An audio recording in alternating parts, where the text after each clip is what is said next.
تصف المباراة بأنها كانت كارثية، حيث قدم فريق الرجاء البيضاوي أداء أقل من المتوقع، مما أثار استغراب المتابعين. كانت هناك توقعات إيجابية قبل المباراة، لكن النتائج جاءت مخيبة للآمال. في هذا السياق، أشار البعض إلى أهمية إدارة الفريق بعيدا عن العواطف، إذ يمكن أن تؤدي القرارات العاطفية إلى كوارث.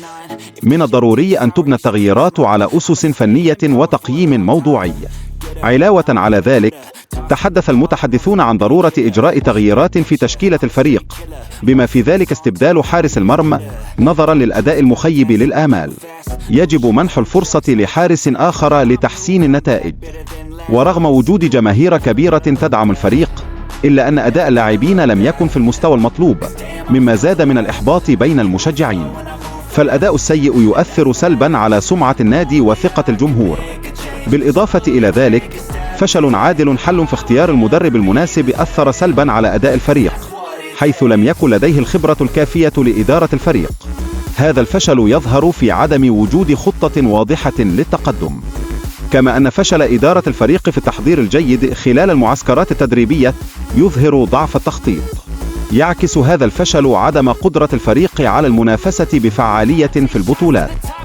وفي سياق متصل، تم التطرق إلى ضرورة فرض شروط واضحة على المدرب لضمان تحقيق النتائج المرجوة.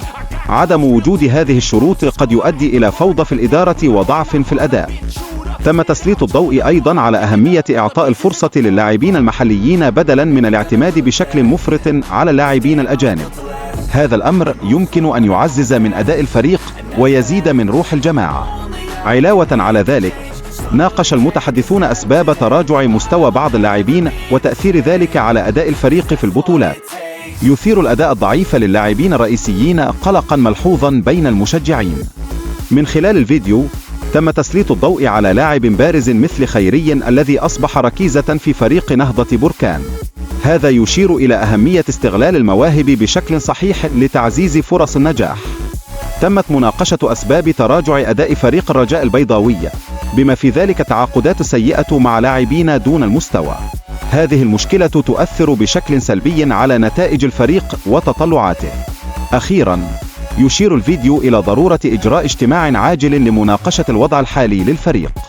يتطلب الأمر اتخاذ قرارات سريعة وفعالة لضمان استقرار الفريق واستعادة الثقة.